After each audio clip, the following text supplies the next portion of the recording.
নাসরিনের প্রতি বাংলার মাটিতে বসে যারা পীড়িত দেখাও, মনে রেখো এদেশের মানুষ সহনশীল, কিন্তু এদেশের মানুষ দুর্বল নয়।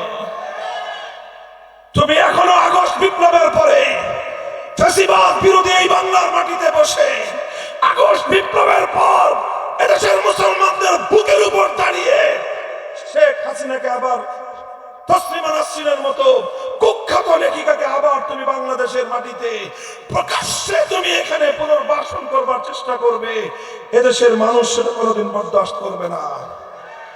সুশীলগিরি ভালো, তত্ত্বাবধায়ক সরকারের ইন্টারিম গভর্নমেন্টের বিতর্কিত উপদেষ্টাদেরকে স্পষ্ট ভাষায় পয়গাম দিয়ে দিতে চাই, মাত্রাতিরিক্ত সুশীলগিরি করবেন না। মব জাস্টিসের কথা আমাদেরকে বোঝাবার চেষ্টা করবেন না। আমরা 2013 সাল থেকে 21 সাল পর্যন্ত রাজপথে রক্ত দিয়ে আজ পর্যায়ে দাঁড়িয়েছি। আপনাদের কোন করুণার ভিখারি আমরা নয়। যদি আমাদেরকে করুণার পাত্র মনে করে থাকেন, ওপেন চ্যালেঞ্জ ঘোষণা করলাম, আসুন আমাদেরকে মোকাবেলা করে দেখুন। আমাদেরকে মোকাবেলা করা এত সহজ হবে না।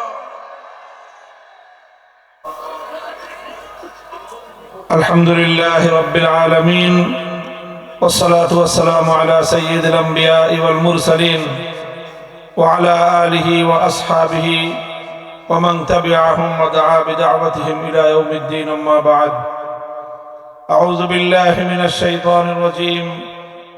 بسم الله الرحمن الرحيم. ولا تركنوا إلى الذين ظلموا فتمسكم النار. صدق الله العظيم.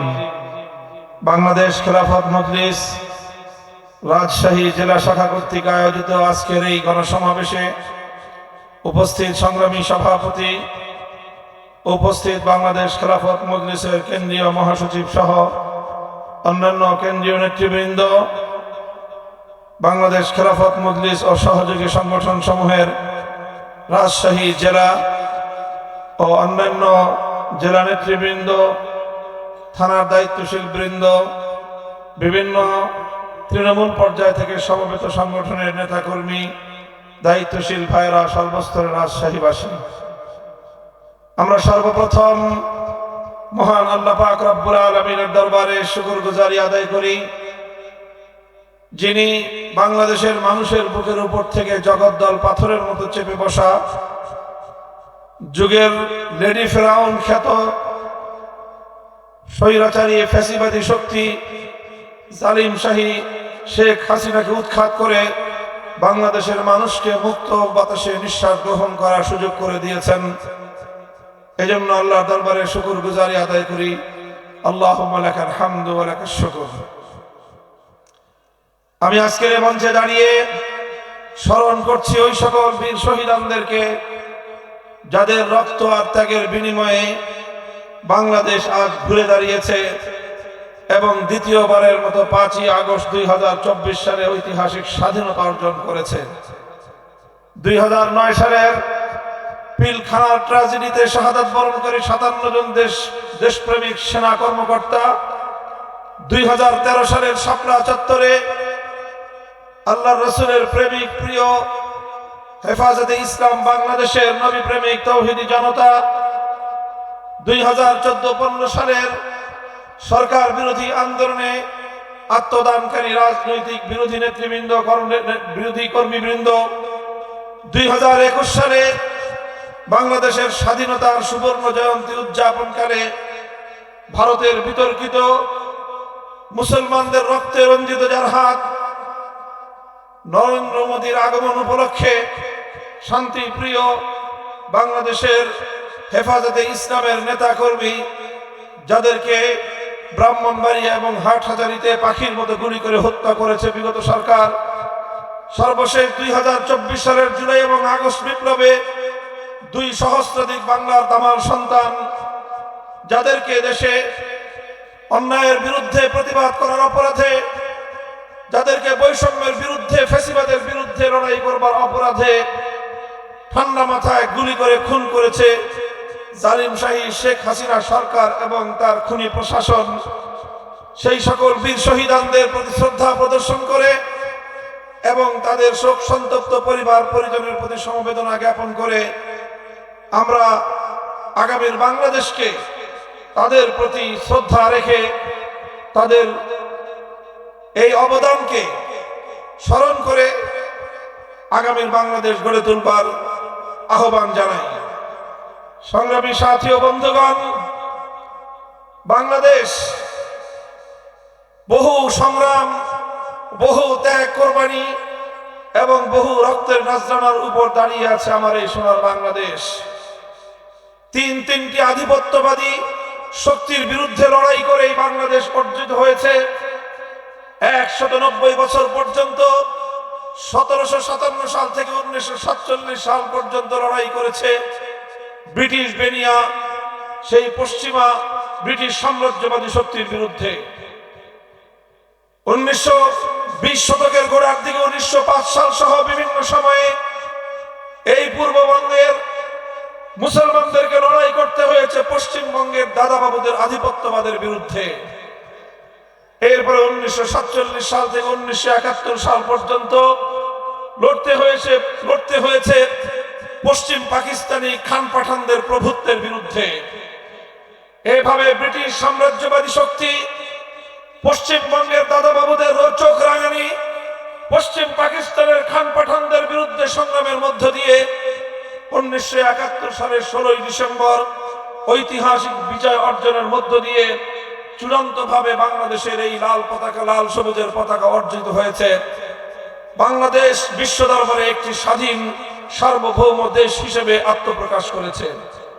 সংগ্রামী সাথী ও বন্ধুগণ, কিন্তু আমরা অত্যন্ত দুঃখ এবং পরিতাপের সঙ্গে লক্ষ্য করেছি 1971 সালে যে মুক্তিযুদ্ধ হয়েছিল, 1947 সাল থেকে ধারাবাহিক সংগ্রামের মধ্য দিয়ে 71 সালে এক সাগর রক্তের বিনিময়ে স্বাধীনতা অর্জন করেছিল বাংলাদেশ।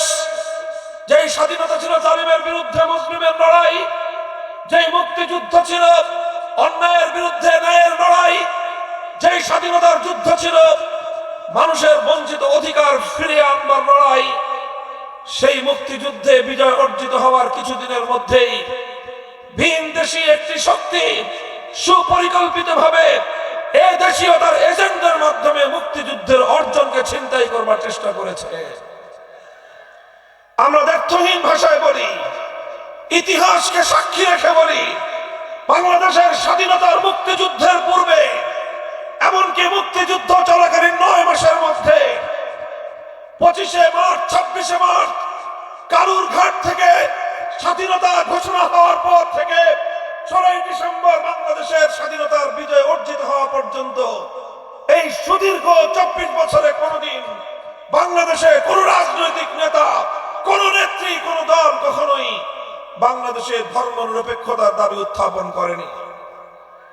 কিন্তু আমরা দেখলাম, এদেশের মানুষ দেখলো 71-এর 16 ডিসেম্বর বিজয় অর্জিত হওয়ার কয়েক মাসের মধ্যেই পার্শ্ববর্তী দেশের সংবিধানের মূল নীতিগুলোকে, জাতীয়তাবাদ, ধর্মনিরপেক্ষ মতবাদ, গণতন্ত্র, সমাজতন্ত্রকে বাংলাদেশের সংবিধানের মূল নীতি হিসেবে ভারতের তৎকালীন প্রধানমন্ত্রী শ্রীমতী ইন্দিরা গান্ধীর নির্দেশে বাংলাদেশের স্বাধীনতা পরবর্তী যে সরকার প্রতিষ্ঠিত হয়েছিল, সেই সরকার প্রধান শেখ মুজিবুর রহমান সাহেব বাংলাদেশের সংবিধানের মূল নীতি হিসেবে ঘোষণা করে প্রকৃত অর্থে 72 সালেই স্বাধীন বাংলাদেশকে ভারত মাতার চরণতলে তিনি বলি দিয়েছিলেন। আর এভাবেই মুক্তিযুদ্ধের চেতনাকে হাইজ্যাক করে, মুক্তিযুদ্ধের চেতনাকে ডাকাতি করে বাংলাদেশ থেকে নয়াদিল্লিতে পাচার করা হয়েছে। মুহতারাম হাজিরিন, এভাবে 72-এর একটি চেতনা দাঁড় করানো হয়েছে।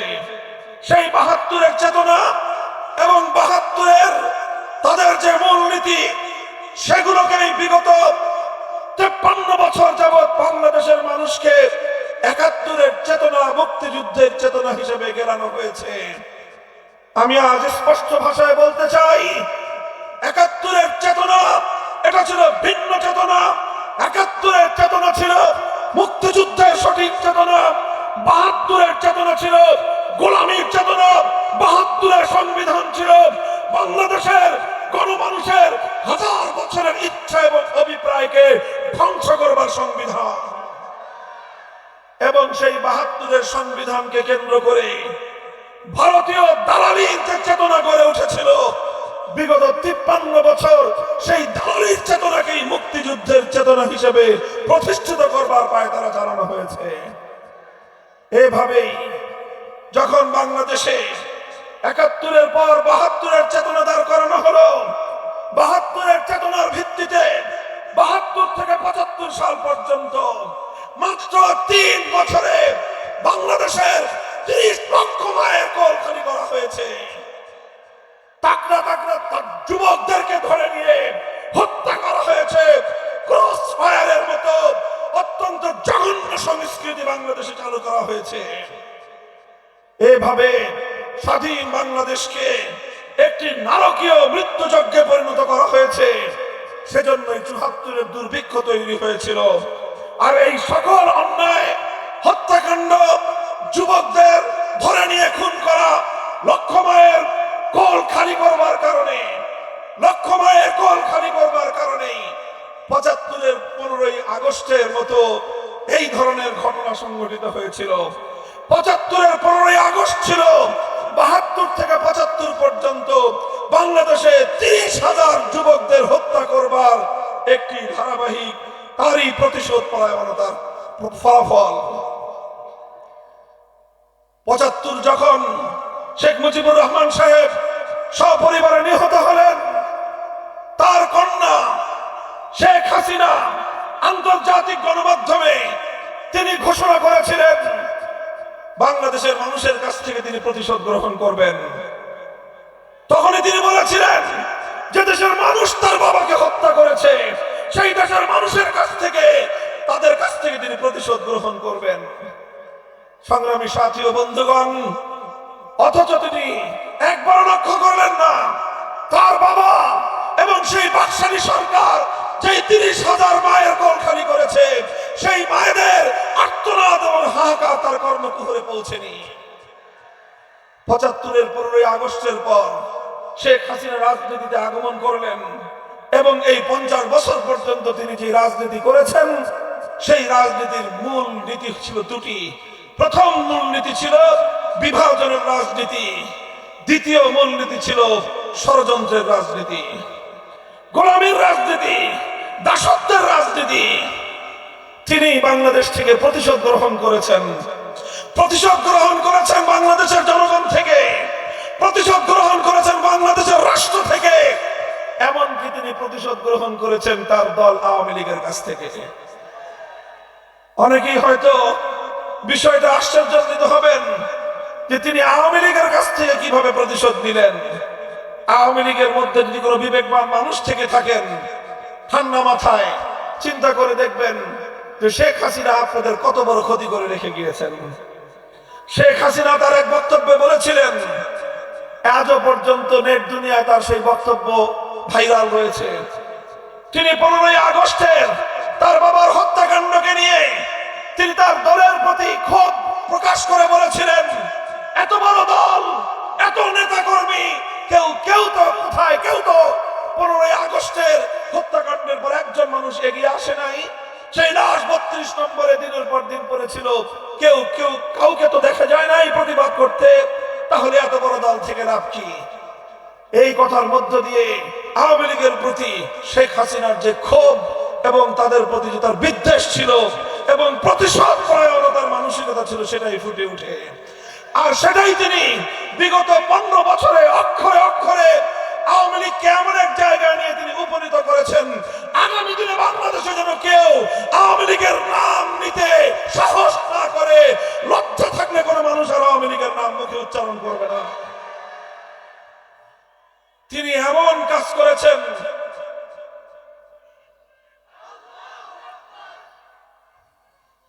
তিনি এমন কাজ করেছেন, তিনি এমন ভাবে আওয়ামী লীগকে ডুবিয়েছেন, কোন আত্মমর্যাদা সম্পন্ন ব্যক্তি আর কোনদিন আওয়ামী লীগের রাজনীতি করতে পারে না। বলবেন কারণ কি? আমি বলি, লক্ষ্য করে দেখেন। আওয়ামী লীগের নেতা কর্মীদেরকে ঠান্ডা মাথায় চিন্তা করার জন্য বলবো, দেখেন যেই নেত্রী এখন ভারতে পালিয়ে গিয়ে আরেক দেশের কোলে বসে অন্য আরেকটি রাষ্ট্রের আশ্রয় থেকে বাংলাদেশের অভ্যন্তরে উস্কানি দিয়ে আবারও আপনাদেরকে বিপদে ফেললো এই বিগত 5ই ফেব্রুয়ারি। এই 32 নম্বর সহ গোটা বাংলাদেশে নতুন করে আবার যে মানুষের মধ্যে উত্তেজনা তৈরি হলো এবং সেই উত্তেজনার প্রেক্ষিতে আবার কিছু মানুষের কিছু ক্ষয়ক্ষতি হলো, এর জন্য সবটা দায় শেখ হাসিনাকেই বহন করতে হয়। আপনারা লক্ষ্য করে দেখেন, বাংলাদেশে অনেক শাসক জনগণের আন্দোলনের মুখে তিনি তার ক্ষমতা থেকে পদত্যাগ করতে বাধ্য হয়েছেন। 1990 সালে জেনারেল হোসেন মোহাম্মদ এরশাদ সাহেব তিনি ক্ষমতাচ্যুত হয়েছেন। ক্ষমতাচ্যুত হয়ে অন্ধকার কারাগারে নিক্ষিপ্ত হয়েছেন। বছরের পর বছর কারাগারের অন্তরালে দিন যাপন করেছেন। তিনি জুলুম সহ্য করেছেন, তিনি নানাভাবে কষ্ট স্বীকার করেছেন, কিন্তু দলের কর্মীদেরকে অসহায় অবস্থায় রেখে দেশ ছেড়ে পালিয়ে যান না। 1996 সালে এবং 2006 সালে ক্ষমতাচ্যুত হয়েছেন বেগম খালেদা জিয়া। ক্ষমতা ছেড়ে তিনি তার দলকে ছেড়ে তার নেতা কর্মীদেরকে রেখে অশীতিবর বৃদ্ধ বয়সে অন্য কোথাও যাননি। অশীতিবর এই বার্ধক্যের সময়ে হাসি মুখে কারাবরণ করেছেন। বছরের পর বছর কারাগারের অন্তরালে থেকে জীবন মৃত্যুর সন্ধিক্ষণে থেকেছেন, কিন্তু দেশ এবং জনগণ, দল এবং নেতা কর্মীদেরকে হুমকির মুখে ছেড়ে তিনি পালিয়ে যান না। এবার আওয়ামী লীগের নেতা কর্মীর কাছে প্রশ্ন, আপনার নেত্রী করলো কামটা করলো কি? বলেন, আপনাদের নেত্রী কাজটা করলো কি? আপনি যদি বিবেকবান হয়ে থাকেন প্রশ্নের জবাব দেন। আপনার নেত্রী কি জানতো না 5ই আগস্টের আরো আগে থেকেই যে তার পরিণাম কোন দিকে যাচ্ছে? তার নিজস্ব গোয়েন্দা বাহিনী ছিল।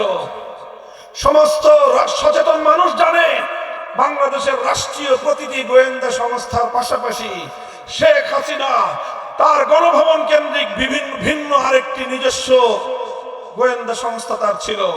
সেই সঙ্গে তার প্রভু দেশের গোয়েন্দা সংস্থা তো ছিলই। দেশের পরিস্থিতি কোন দিকে গড়াচ্ছে তিনি ভালো করে আঁচ করতে পারছিলেন। এই আঁচ করতে পারে তিনি কি করেছেন?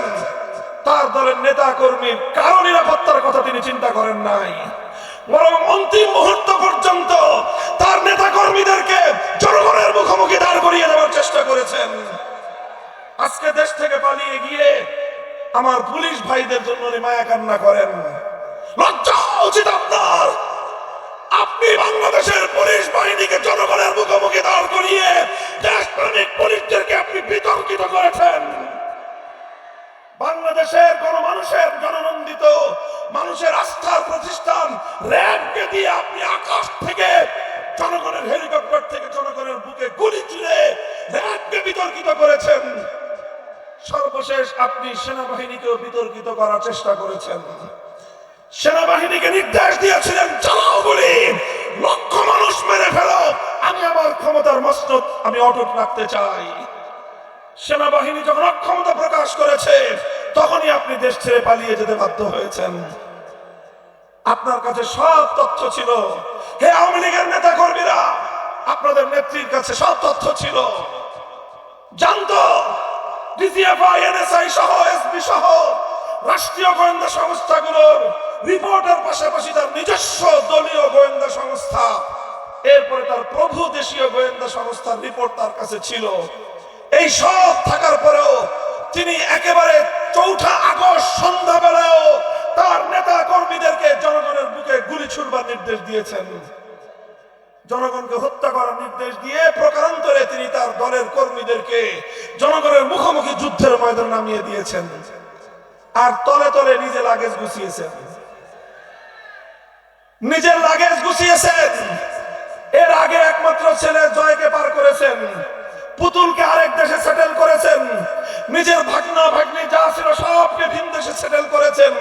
নিজের একটা বোন ছিল, সেই রেহানাকে তো বগল দাবা করে যা কিছু চুরি চামারি করে আগে তো পাচার করেছেন। অবশিষ্ট যা ছিল 14টা লাগেজের মধ্যে বোঝাই করে হেলিকপ্টার নিয়ে তিনি চম্পট দিয়েছেন।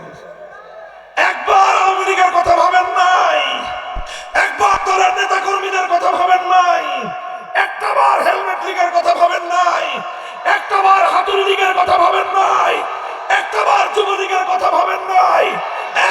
ছাত্রলীগের কথা ভাবেন নাই। এই ছাত্রলীগ ঐতিহ্যবাহী ছাত্র সংগঠনকে হেলমেট লীগ বানিয়েছিল কে? বলেন কে বানিয়েছিল?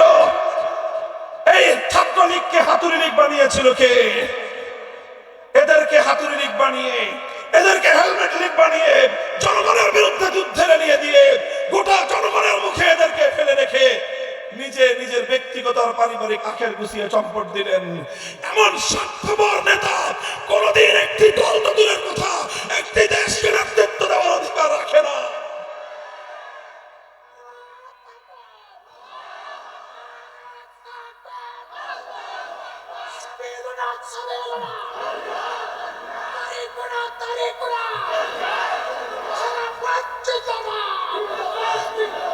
সংগ্রামী সাথী ও বন্ধুগণ, এজন্যই আমি বলেছিলাম আসলে তিনি যেটা করেছেন সেটা হলো এই, তিনি জানতেন ৭৫ সালে তার বাবা শেখ মুজিবুর রহমানের হত্যাকাণ্ডের সঙ্গে গোটা আওয়ামী লীগ জড়িত ছিল।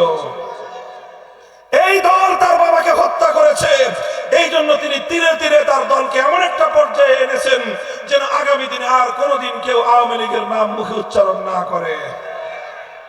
এরপরে আওয়ামী লীগের মধ্যে যদি কোনো বিবেকবান মানুষ থেকে থাকেন, আমাদের উদাত্ত আহ্বান থাকবে, আপনারা যদি রাজনীতি করতে চান, আপনারা এই পরিবারকে যারা দুবার আপনাদেরকে ধ্বংসের মুখে ঠেলে দিয়েছেন, এই বিতর্কিত কাপুরুষ বিরোধ নেতৃত্বের পিছনে আর কোনোদিন রাজনীতি করতে চায়েন না। রাজনীতি করতে চাইলে দলটার নামও বদলায় ফেলেন। এরপরে তওবা করে বিগত বাকশালী আমলে যত হত্যাকাণ্ড ঘটিয়েছেন, বিগত ফ্যাসিবাদী সরকারের সময়ে যত মানুষকে খুন করেছেন, সেই মানুষের কাছে ক্ষমা চেয়ে বাংলাদেশের রাজনীতিতে আবার পুনর্বাসিত হওয়ার চেষ্টা করবেন। সংগ্রামী সাথী ও বন্ধুগণ, স্পষ্ট ভাষায় বলতে চাই, এইভাবে মূলত আরেকটি ভিন দেশের অঙ্গরাজ্যে পরিণত করবার চেষ্টা করেছিলেন তিনি বাংলাদেশকে। এইভাবে দেশের মধ্যে বিভাজন তৈরি করে দেশের মানুষকে বিভক্ত করেছেন। যেই মানুষই তার বিরুদ্ধে মতামত দিত, যেই তার বিরুদ্ধে বক্তব্য দিত, কখনো তাকে রাজাকার স্বাধীনতা বিরোধী, কখনো উগ্রবাদী জঙ্গিবাদী বলে গোটা তার বিরোধী শক্তিকে তিনি ট্যাগ করার দেওয়ার জন্য ট্যাগ দিয়ে তাদেরকে মারাত্মকভাবে ভিন্ন অভিধায় আখ্যায়িত করবার এক রাজনীতি তিনি করতেন।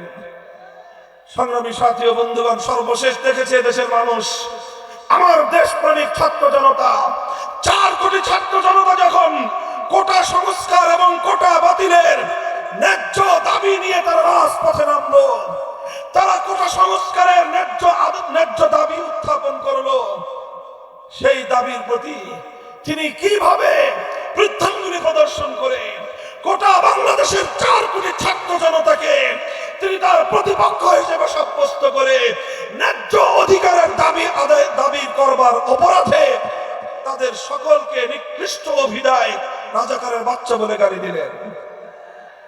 এটা ছিল শেখ হাসিনার সর্বশেষ ত্যাগের রাজনীতির শিকার। তখন বাংলার 4 কোটি ছাত্র জনতা বলল, যদি ন্যায্য অধিকার চাইলে রাজাকার হতে হয়, যদি দেশের জনগণের পক্ষে কথা বললে যদি রাজাকার হতে হয়, বৈষম্যের বিরুদ্ধে কথা বললে যদি রাজাকার হতে হয়, একসঙ্গে রাতের গভীরে বাংলার প্রতিটি শিক্ষাঙ্গন থেকে আওয়াজ উচ্চারিত হলো, আমি কে তুমি কে। সেদিনই শেখ হাসিনার বিভাজনের রাজনীতি আমার ছাত্র জনতার কাছে পরাস্ত হয়েছে।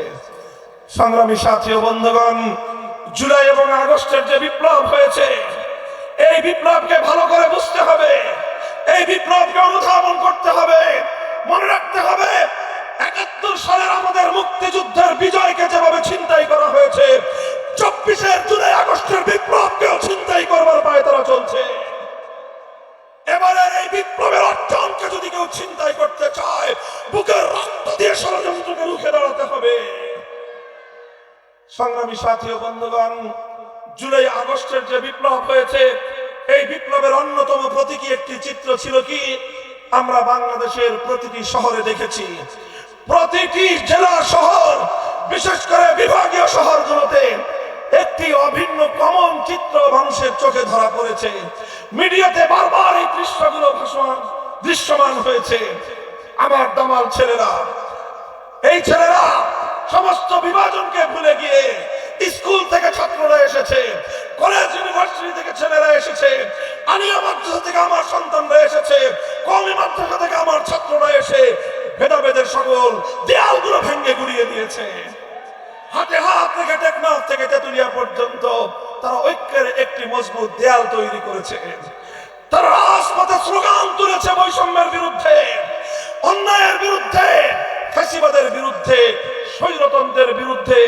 যতবার তারা স্লোগান তুলেছে, প্রতিবার তাদের এই আওয়াজকে স্তব্ধ করে দেওয়ার জন্য ছাত্রলীগ, যুবলীগ এবং তার পেটোয়া সন্ত্রাসী লীগের পক্ষ থেকে বুলেটের আঘাতে আমার সন্তানদের বুকগুলো ঝাঁঝরা করা হয়েছে।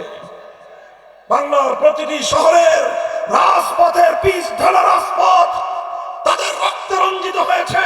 কখনো আবু সাইদের রক্তে রংপুরের মাটি, কখনো মীর মুগ্ধের রক্তে ঢাকার রাজপথ রঞ্জিত হয়েছে। যে রাজপথ আমার সন্তানদের শহীদি রক্তে রঞ্জিত হয়েছে, যখনই নামাজের সময় হয়েছে আমার দামার সন্তানেরা সেই রাজপথে দাঁড়িয়ে আল্লাহু আকবার, আল্লাহু আকবার আজানের ধ্বনিতে বাংলার আকাশ বাতাস মুখরিত করেছে। এরপরে তারা একজন ইমাম হয়ে বাকিরা রাজপথে সারিবদ্ধভাবে দাঁড়িয়ে তারা জামাতের সাথে নামাজ আদায় করে সেই পিচ ঢালা পথ যেখানে তাদের শাহাদাতের রক্ত ঝরেছে, সেই পথকে, সেই পিচ ঢালা রাজপথকে যায় নামাজ বানিয়ে আল্লাহর দরবারে সিজদায় লুটিয়ে পড়েছে। জুলাই এবং আগস্টের বিপ্লবের এর চেয়ে বড় কোনো প্রতীকী চিত্র নাই, এর চেয়ে বড় কোনো প্রতীকী চিত্র নাই। সর্বশেষ আগস্ট বিপ্লবের প্রতীকী চিত্র দেখা গিয়েছে 2024 সালের 5ই আগস্ট। বাংলার মানুষ যখন সেই মহা সুসংবাদ পেল, বেলা 2টার দিকে শেখ হাসিনা পালিয়েছে। কথা বলেন ঠিক না বেঠিক? 1 ঘন্টার মধ্যে টেকনাফ থেকে তেতুলিয়া একটা দৃশ্যই মঞ্চায়িত হয়েছে। কোন নেতার ঘোষণা লাগে নাই, কোন আলেমের আহ্বান প্রয়োজন হয় নাই। গোটা বাংলার তাওহীদি জনতা, বিপ্লবী জনতা টেকনাফ থেকে তেতুলিয়া ভাস্কর্য নামক যতগুলো মূর্তি বাংলার মুসলমানদের জনপদে ছিল ভেঙে গুড়িয়ে দিয়েছে। তারা মুসলমানদের জনপদ থেকে ভাস্কর্য নামক মূর্তিগুলো ভেঙে গুড়িয়েছে, কিন্তু কোন হিন্দুদের মন্দিরে তাদের উপাসনালয়ে রক্ষিত মূর্তির গায়ে ফুলের টোকাও দেয়নি। যুগপৎ দুটি এই চিত্র বাংলাদেশের মানুষকে মনে রাখতে হবে। আগস্টের বিপ্লব ছিল অসাম্প্রদায়িক বিপ্লব, আগস্টের বিপ্লব ছিল সকল ধর্ম বর্ণের সকল মানুষের সম্মিলিত বিপ্লব। আর দ্বিতীয় প্রতীকী চিত্র ছিল হিন্দুদের মন্দিরে আঘাত করে নাই, তাদের প্রতিমা, তাদের মূর্তি ভাঙে নাই, মুসলমানদের জনপদে কোনো মূর্তি আস্ত রাখে নাই। 5 তলার সমান বিশাল দেবতা দাঁড় করিয়ে রেখেছিল, ওই দেবতার গলায় রশি বেঁধে রাজপথে ভূপাতিত করা হয়েছে। কোথাও সেই দেবতার মাথায় উঠে বাংলার তাওহীদি জনতা পেশাব করে চরম লাঞ্ছনাকর তাদেরকে উপহার পেশ করা হয়েছে। এগুলো ছিল আগস্ট বিপ্লবের বৈশিষ্ট্য। কাজে আজ আমি বলতে চাই, আগস্ট বিপ্লবের 6 মাস পরে কেউ যদি আজ আগস্ট বিপ্লবকে, জুলাইয়ের বিপ্লবকে ভিন্ন খাতে প্রবাহিত করবার চেষ্টা করা হয়, দেশপ্রেমিক জনতা সেই অপচেষ্টাকে রুখে দিবে, অপচেষ্টাকে রুখে দিতে হবে।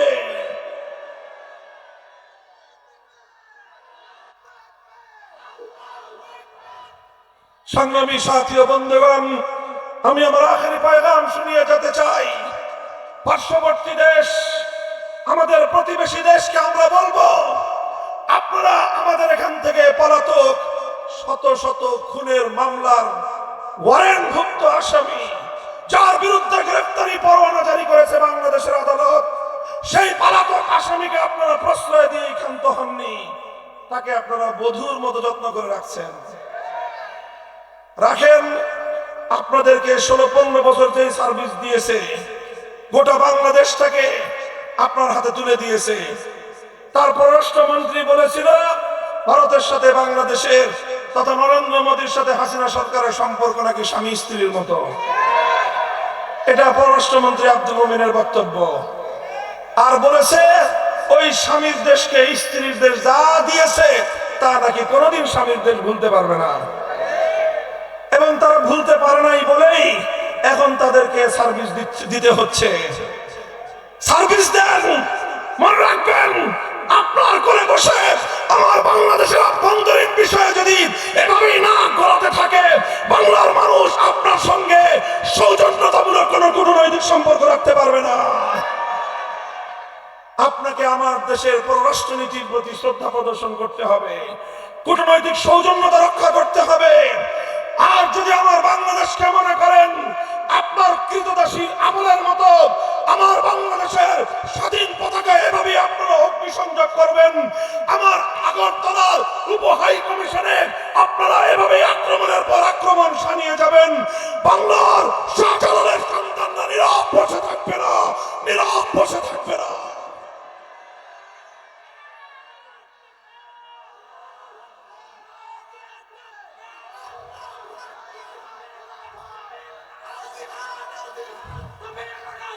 কলকাতায় নির্বাসিত বিতর্কিত ইসলাম বিরোধী চরম বিতর্কিত লেখিকা তসলিমা নাসরিনের প্রতি বাংলার মাটিতে বসে যারা পীড়িত দেখাও, মনে রেখো এদেশের মানুষ সহনশীল, কিন্তু এদেশের মানুষ দুর্বল নয়। তুমি এখনো আগস্ট বিপ্লবের পরে ফ্যাসিবাদ বিরোধী এই বাংলার মাটিতে বসে আগস্ট বিপ্লবের পর এদেশের মুসলমানদের বুকের উপর দাঁড়িয়ে শেখ হাসিনাকে আবার তসলিমা নাসরিনের মতো কুখ্যাত লেখিকাকে আবার তুমি বাংলাদেশের মাটিতে প্রকাশ্যে তুমি এখানে পুনর্বাসন করবার চেষ্টা করবে, এদেশের মানুষ সেটা কোনোদিন বরদাস্ত করবে না। সুশীলগিরি ভালো, তত্ত্বাবধায়ক সরকারের ইন্টারিম গভর্নমেন্টের বিতর্কিত উপদেষ্টাদেরকে স্পষ্ট ভাষায় পয়গাম দিয়ে দিতে চাই, মাত্রাতিরিক্ত সুশীলগিরি করবেন না। মব জাস্টিসের কথা আমাদেরকে বোঝাবার চেষ্টা করবেন না। আমরা 2013 সাল থেকে 21 সাল পর্যন্ত রাজপথে রক্ত দিয়ে আজ পর্যায়ে দাঁড়িয়েছি। আপনাদের কোনো করুণার ভিখারি আমরা নয়। যদি আমাদেরকে করুণার পাত্র মনে করে থাকেন, ওপেন চ্যালেঞ্জ ঘোষণা করলাম, আসুন আমাদেরকে মোকাবেলা করে দেখুন। আমাদেরকে মোকাবেলা করাটা এত সহজ হবে না।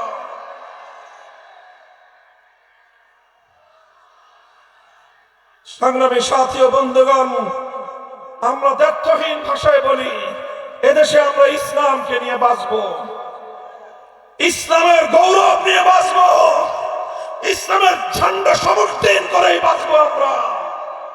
মনে রাখতে হবে ঐতিহাসিকভাবে বিগত 250 বছরের ইতিহাস প্রমাণ করে বাংলাদেশ এবং বাংলাদেশের স্বাধীনতা এবং ইসলাম এক সূত্রে গাঁথা।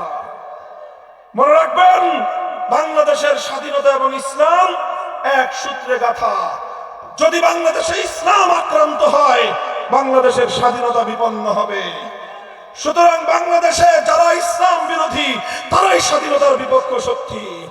যারা বাংলাদেশে ইসলামকে সহ্য করতে পারে না তারাই বাংলাদেশের স্বাধীনতার দুশ্মন।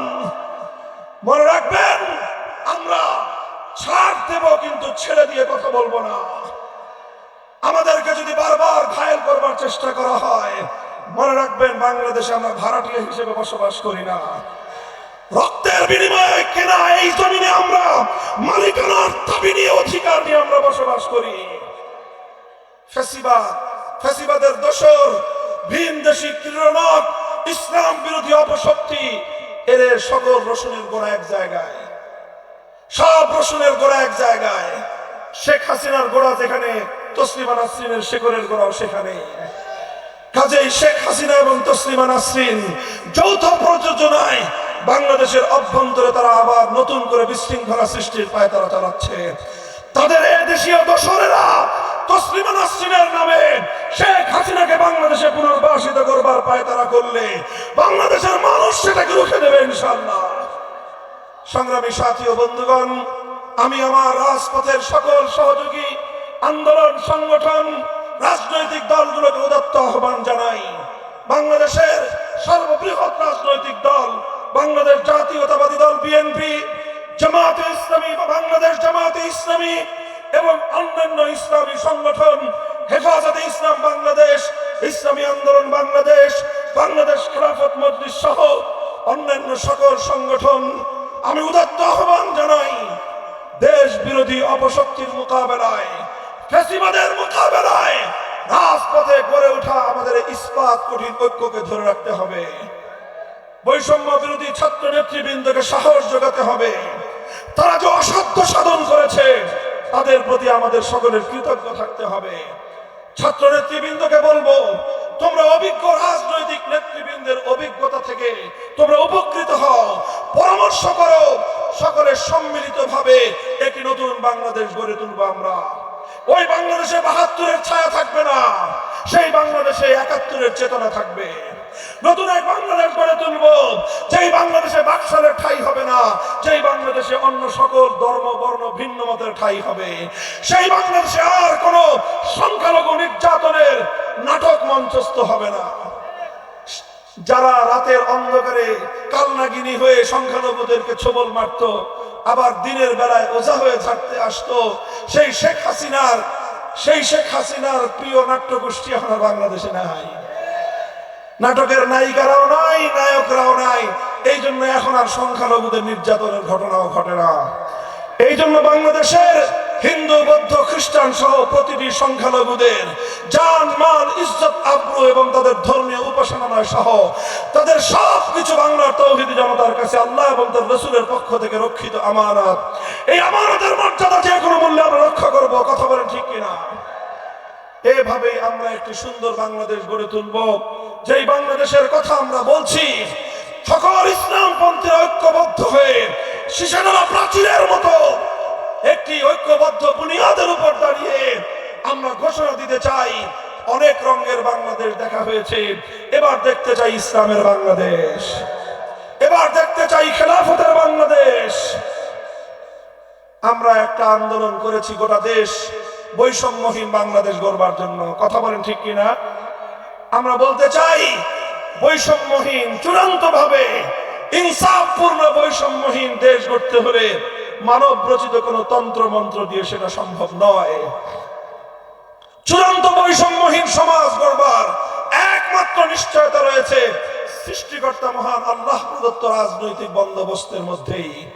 আল্লাহ প্রদত্ত রাজনৈতিক ব্যবস্থার নামই হলো খেলাফতের রাজনৈতিক ব্যবস্থা। রাজশাহী বিভাগীয় শহরের এই দেশের এই এলাকায় অঞ্চলের যতদূর পর্যন্ত মাইকে আমার আওয়াজ যাচ্ছে, আমি গোটা রাজশাহী নগরবাসীকে বলতে চাই, আসুন আমাদের হাতে হাত রাখুন।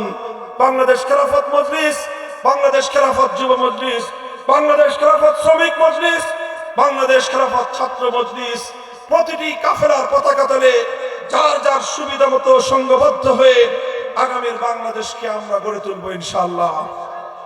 আমরা একটি বৃহত্তর ঐক্য গড়ে তুলে উদারতার ভিত্তিতে দেশপ্রেমিক সকল শক্তিকে নিয়ে আগামীর সুন্দর সমৃদ্ধ বাংলাদেশ গড়ে তুলবো ইনশাআল্লাহ। আপনারা আমাদের সাথে থাকবেন তো? আল্লাহ পাক আপনাদের সকলকে কবুল করুন।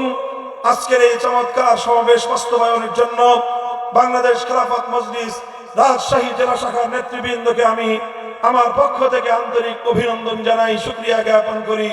আল্লাহ পাক রব্বুল আলামিন সকলকে উত্তম বিনিময় দান করুন।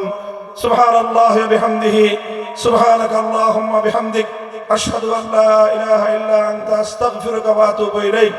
ইয়া হাইয়্যু ইয়া কাইয়্যুম বিরহমাতিকা নাস্তাগীস। আল্লাহ সমাবেশকে আপনি কবুল করে নিন। আপনার জমিনে আপনার দ্বীনকে খেলাফত বাস্তবায়ন করবার জন্য আল্লাহ আমাদেরকে তৌফিক এনায়েত করেন। ربنا تقبل منا إنك أنت السميع العليم. سبحان ربك رب العزة عما يصفون وسلام على المرسلين. الحمد لله رب العالمين.